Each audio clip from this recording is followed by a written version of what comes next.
So hello and welcome back to the channel guys. और हम वापस आ गए एक नई वीडियो के साथ। और बहुत सारे कमेंट आ रहे थे आप लोगों के कि किस तरह से बाली जाएं, वहां पे क्या कर सकते हैं क्या नहीं कर सकते। तो बहुत सारे क्वेश्चंस थे हमारे कमेंट बॉक्स में और हमारे आसपास दोस्तों के और परिवार वालों के।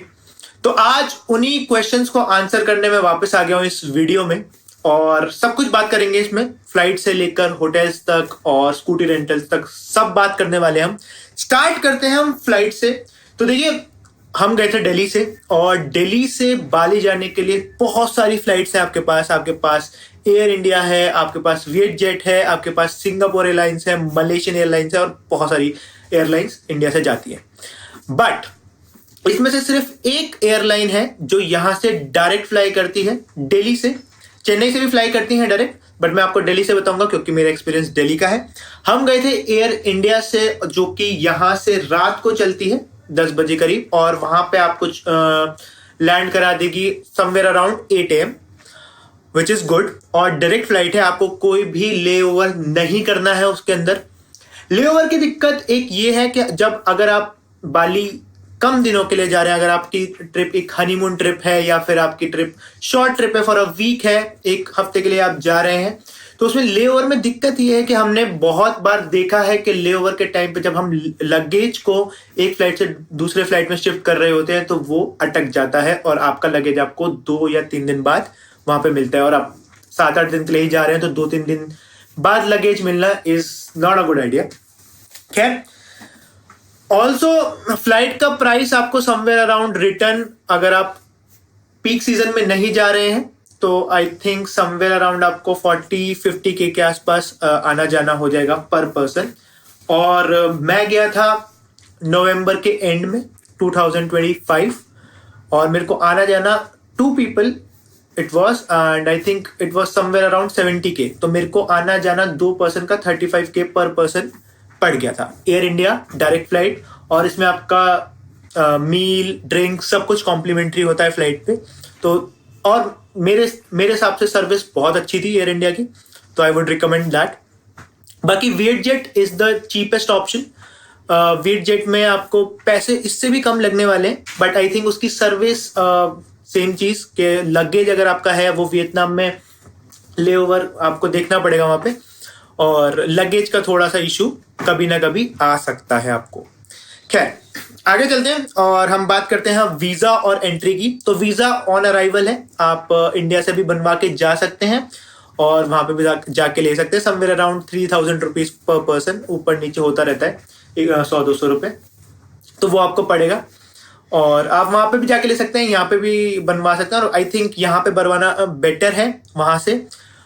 जब हम गए थे तो इतना क्राउड नहीं था वहां के एयरपोर्ट पे, तो इजीली बन सकता था वहां पर भी जाके, पर हमने यहीं से बनवाया था और उसमें 100-200 रुपए एक्स्ट्रा पर पर्सन लगते हैं। अब आ जाते हैं सबसे इंपॉर्टेंट पार्ट पे, जो कि है करेंसी एक्सचेंज। और जब मैं पहली बार ये ट्रिप प्लान कर रहा था तो मेरे को भी बहुत ज्यादा डाउट्स थे कि किस तरह से करेंसी को मैनेज करना है, दिल्ली के अंदर कहाँ से मैं चेंज करा सकता हूँ, क्या क्या प्रोसेसेस हो सकते हैं और मैं किस तरह से कन्वर्ट कराऊं, क्या मैं क्रेडिट कार्ड लेके जा सकता हूं, क्या मैं कोई फॉरेक्स कार्ड बनवा लूं।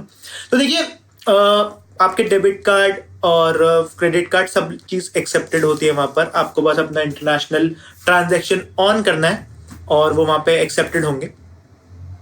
दूसरा, अगर आप फॉरेक्स कार्ड बनवाते हैं तो फॉरेक्स कार्ड में जब मैंने रिसर्च करी थी और मैंने अपने बैंक से बात किया था तो उसमें प्रॉब्लम ये आ रही थी कि आप अगर रेगुलर ट्रैवलर है इंटरनेशनल तो दैट वर्क्स, बट अगर नहीं है तो फिर वो इतना यूजफुल मुझे लगा नहीं। और कन्वर्जन चार्जेस बहुत हाई है, चाहे डेबिट कार्ड हो चाहे क्रेडिट कार्ड हो चाहे आपका फॉरेक्स कार्ड हो। आई थिंक फॉरेक्स कार्ड पे भी आपको कन्वर्जन चार्ज नहीं लगेगा, पर आपको जो अमाउंट लोड कराना होगा उस पर चार्जेस लगते हैं।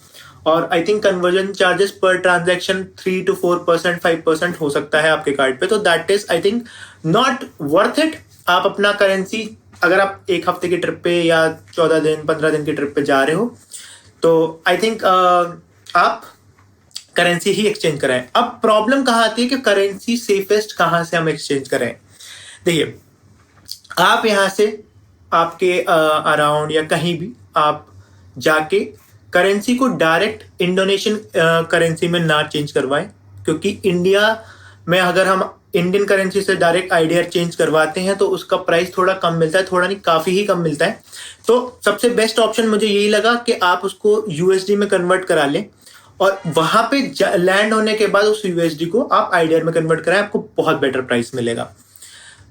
समवेयर अराउंड जब मैं गया था तो प्राइस चल रहा था कि 1 rupee was equal to 188 IDR. हमें जब इंडिया से मैंने कन्वर्ट कराया था तो मेरे को 1 रुपए पर 150 के आसपास आईडीआर ही मिले थे। पर जब मैंने वही चीज डॉलर्स में कन्वर्ट करा के वहां पर चेंज कराई तो देखा जाए तो मेरे को 180 to 183 का प्राइस मिल रहा था, विच वॉज वेरी गुड। बहुत ही कम वहां पे ये कन्वर्जन चार्जेस लगा, तो आप करा सकते हैं। और सबसे बड़ा क्वेश्चन ये भी आता है कि भाई वहां पे कन्वर्ट कराना इजी है या कोई फ्रॉड तो नहीं हो जाएगा, क्योंकि हमारे पास इंटरनेट पे बहुत वीडियोस हैं कि फ्रॉड भी हो सकता है। तो देखिए, मैंने जहां जहां से चेंज करवाया था मेरे को कोई प्रॉब्लम नहीं हुई। क्यों? क्योंकि वहां पे बहुत सारे कन्वर्जन करने के लिए ऑफिसेस हैं, जो एक आपको बहुत बड़ा शोरूम दिखेगा जिसमें like there are classes and proper offices हैं वहां पर। अगर आप उनसे चेंज कराते हैं वो ऑथराइज्ड हैं और वो वहां पे आपके साथ कोई चीटिंग नहीं होगी। वो आपको रिसीट देंगे प्रॉपर कि हाँ आपकी ये ट्रांजैक्शन हुई है। वो आपका वीजा और आपका पासपोर्ट नंबर भी जरूर मांगेंगे। बट जो छोटी दुकानें हैं वो कहीं अंदर जाकर, किसी शॉप के अंदर जाकर जो चेंज करा रहे हैं, वहां आपको सतर्क रहना पड़ेगा और आई थिंक वहां पे आप ना ही कराएं। तो अब आ जाते हैं हमारी ट्रांसपोर्ट सर्विसेज के ऊपर। तो ट्रांसपोर्ट की कोई दिक्कत है नहीं बाली के अंदर, आपको हर चीज अवेलेबल है। अगर आपने कोई पैकेज ले रखा है तो ऑब्वियसली फिर तो आप बहुत वेल एंड गुड हैं और आपको पिकअप एंड ड्रॉप सर्विसेज मिलेंगी। बट अगर आपका लेजर डे है या आप ऑन योर ओन जा रहे हो तो भी कोई दिक्कत वाली बात नहीं है, सब कुछ अवेलेबल है। प्राइवेट टैक्सीज हैं पर वो काफ़ी ओवर प्राइस है और आपको थोड़ा सा पैसा ज़्यादा चार्ज करने वाली है। बट मैं कहूँगा कि वहाँ पर ओला और उबर जैसी सर्विसेज भी अवेलेबल है। उनका नाम वहाँ पर है ग्रैब या गोजेक। ये ऐप आप अपने फ़ोन में डाउनलोड कर सकते हैं वहाँ पर जाकर और आप ओला एंड उबर की तरह उनको यूज़ कर सकते हैं। प्राइस मेरे हिसाब से जब मैंने एक यूज़ करने की कोशिश करी थी तो आई थिंक 10 किलोमीटर्स का समवेयर अराउंड 1800 to 1000 रुपीज़ मुझे ग्रैब दिखा रहा था। पर इनिशियल राइड्स पे वो बहुत डिस्काउंट देते हैं, तो आप ज़रूर ट्राई कर सकते हैं। ऑल्सो वहाँ पर स्कूटी सर्विसेज बहुत ज़्यादा मिल जाती हैं। आपको हर गली में, हर दूसरे रेड लाइट के बाहर आपको स्कूटी रेंटल सर्विसेज मिलेंगी और आप वो स्कूटी रेंट कर सकते हैं। मैंने पर्सनली कोटा में नहीं करी थी, कोटा में हम करने वाले थे पर उस दिन हो गई थी बारिश। पर हमने करी थी उबुद के अंदर और उबुद में हमने होटल में ही बोल दिया था कि हमें स्कूटी चाहिए, दे अरेंज इट। और वो स्कूटी हमें पड़ी थी somewhere around 1 lakh IDR per day, which is रफली अराउंड 550 रुपीज। और सबसे अच्छी बात यह है कि वहां पर पेट्रोल भी काफी कॉस्टली नहीं था। 2025 नवंबर के अंदर 10,000 रुपया पर litre, which is around 55 rupees per litre का पेट्रोल था और बहुत ही बेहतरीन स्कूटी उन्होंने दी थी, पूरा सर्विस करके, और बहुत अच्छी कंडीशन में हमको स्कूटी मिली थी। तो ट्रांसपोर्ट सर्विसेज बहुत ही हद तक सॉर्टेड है, आप जाके स्कूटी ले सकते हैं और एक्सप्लोर कर सकते हैं। और बहुत लोगों का सवाल ये होता है कि क्या मैं स्कूटी वहां पर राइड कर सकता हूं, क्या मुझे पुलिस चालान तो नहीं काट देगी या ऐसा कुछ। तो देखिए, यस, इंटरनेट पे अगर आप सर्च करने जाएंगे या फिर आप किसी से भी पूछेंगे तो मोस्टली वो यही बोलेगा कि आपके पास इंटरनेशनल ड्राइवर लाइसेंस होना चाहिए। बट व्हेन आई वेंट, मैं जब गया हुआ था तो वहां पे लोकल्स ने बोला कि कोई दिक्कत वाली बात नहीं है, आप स्कूटी को घुमा सकते हैं। और 90% of Indian people were on scooty, rental scooties, और कोई दिक्कत वहां पे मुझे फील हुई नहीं उस तरह से। और देखा जाए तो मैं उबुद से लेकर गेट ऑफ हेवन तक गया था, विच इज आना जाना मेरा करीबन 200 किलोमीटर था और मेरे को कोई भी पुलिस वाले ने नहीं रोका।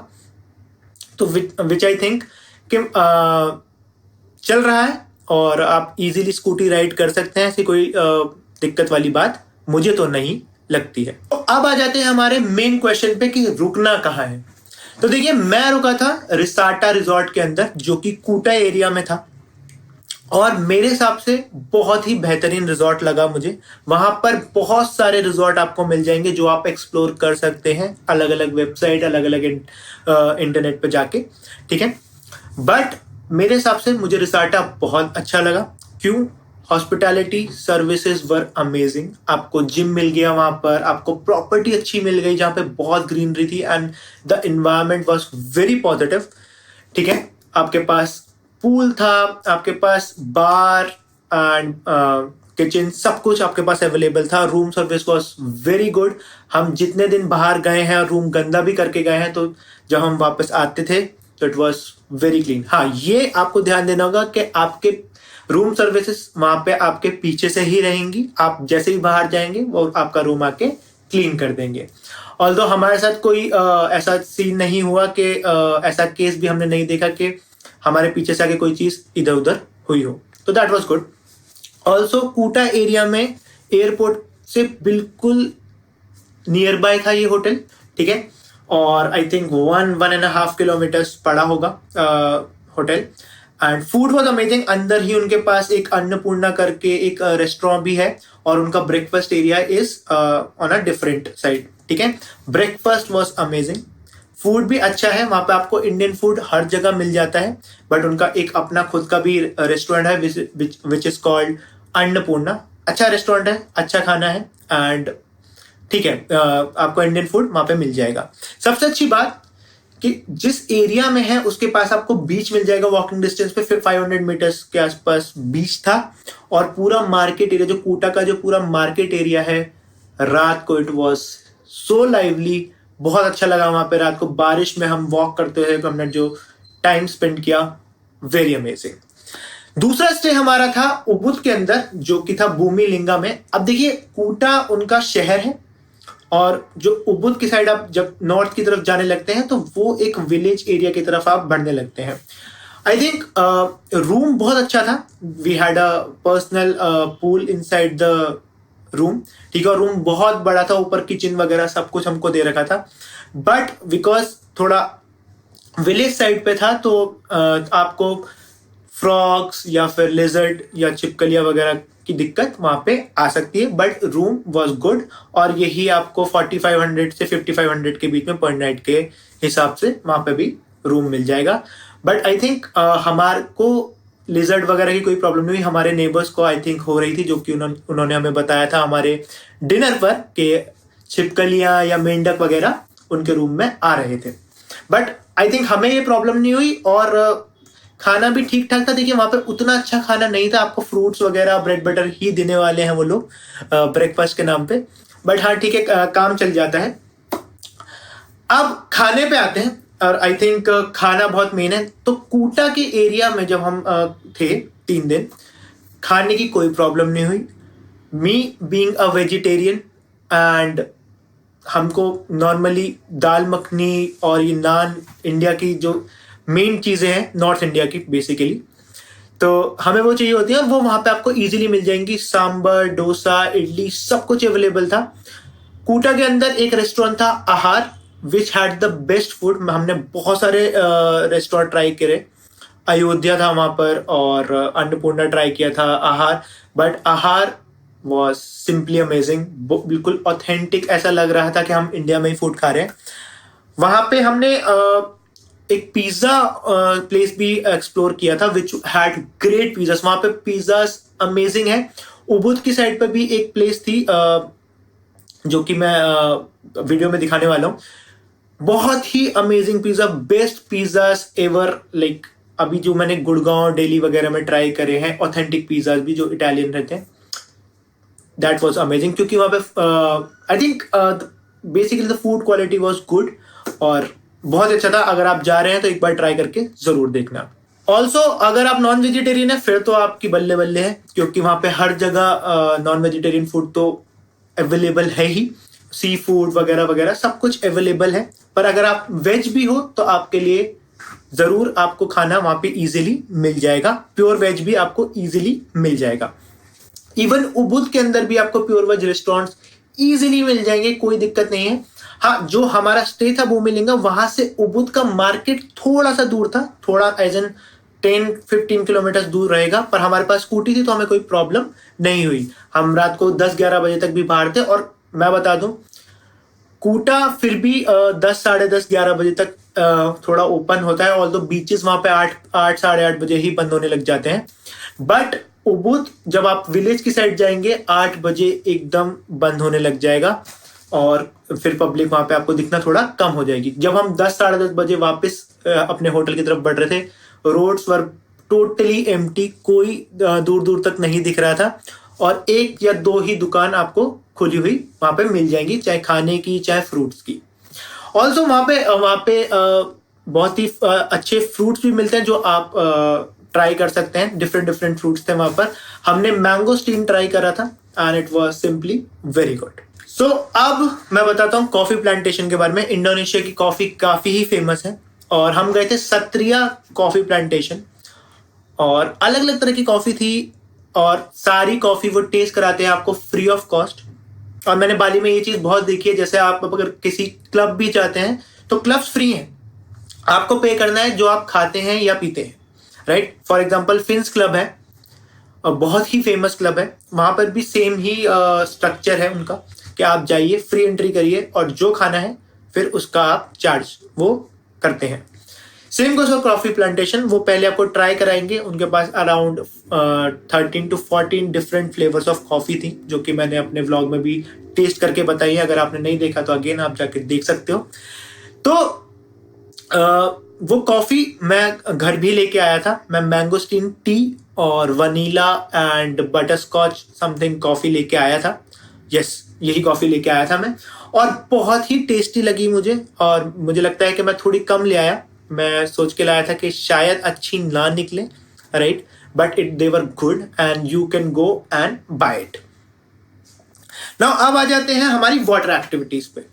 तो यहां पर आता है एक मेन चीज। अगर आपने पैकेज ले रखा है तो आपको पैकेज वाले कभी नहीं बताने वाले हैं ये चीज।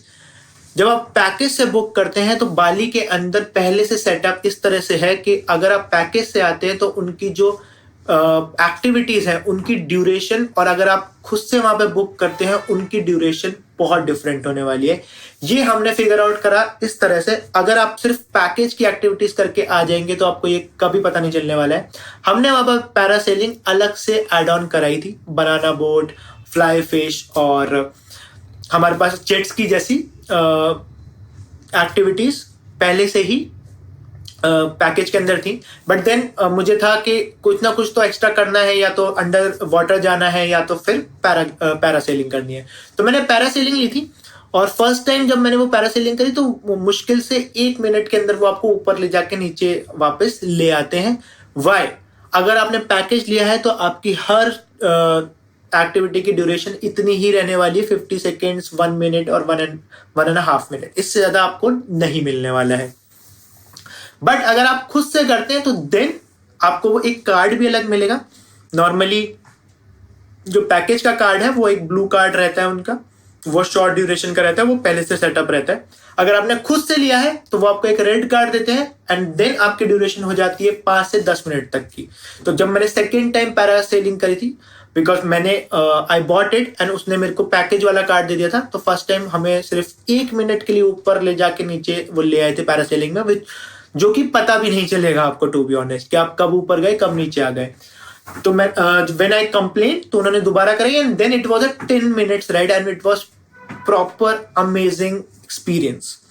तो ये बात का आप ध्यान रखें, जब भी आप पैकेज भी बुक कर रहे हो तो ये जरूर पूछे कि हमारी ड्यूरेशन शॉर्ट तो नहीं होने वाली है, क्योंकि मैं देख रहा था कि वहां पे हमारे फेलो इंडियंस जो आए हुए थे वो भी इस बात से काफी परेशान थे कि हमारी ड्यूरेशन इतनी शॉर्ट क्यों है। खैर, अब आते हैं नूसा पेनिडा पे।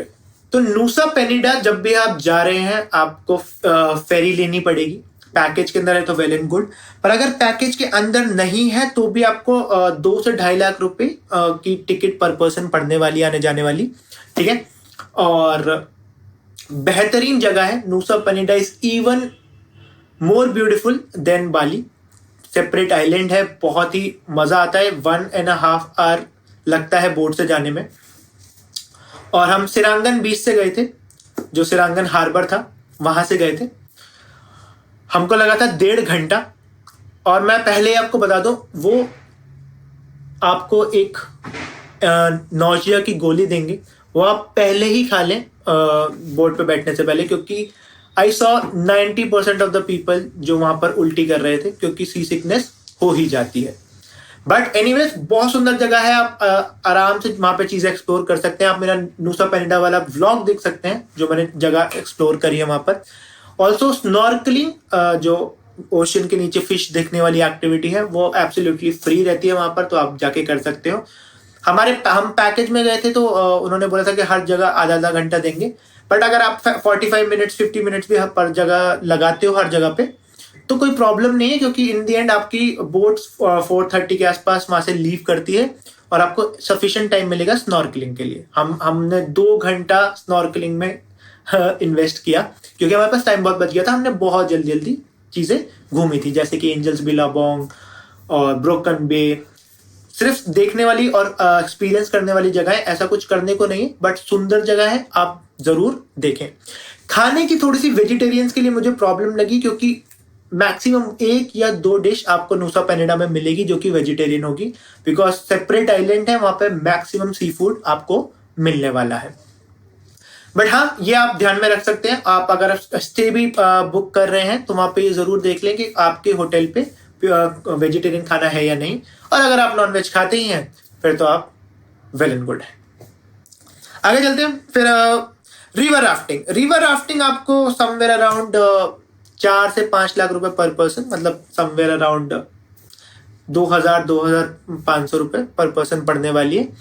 और देखिए, अगर आप ऋषिकेश में राफ्टिंग कर चुके हैं तो ऑब्वियसली आपको उतनी बेटर नहीं लगने वाली है, क्योंकि वो रिवर थोड़ी सी पतली थी जब हम गए थे, और जबकि बारिश हो रही थी, बारिश के सीजन में गए थे हम।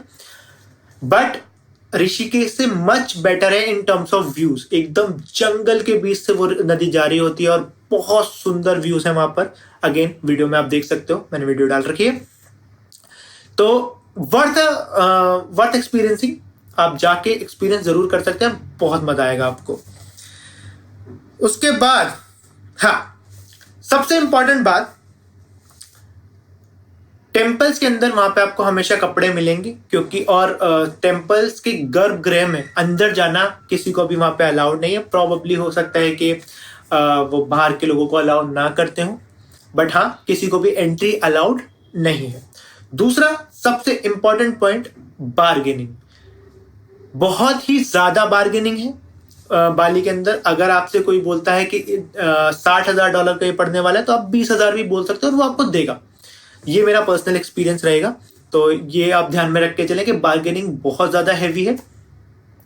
देन नेटवर्क कौन सा यूज करें? नेटवर्क ऑब्वियसली मैंने टेलीकॉम सेल लिया था, एयरटेल का ही पार्टनर्ड है वो, और आपका अगर एयरटेल सेल में तो वो वहां पे टेलीकॉम सेल ही पकड़ने वाला है।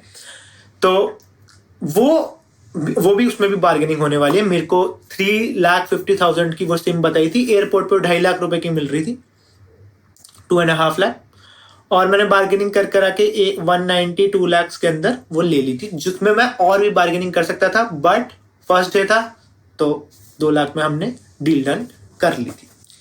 तो I think all and all यही सब था। अगर आपके कुछ और भी क्वेश्चंस हैं, कुछ आप पूछना चाहते हैं, तो जरूर कमेंट कर सकते हैं और मुझे पूछ सकते हैं कि हमारा ये प्रॉब्लम है या ये हमारा डाउट है।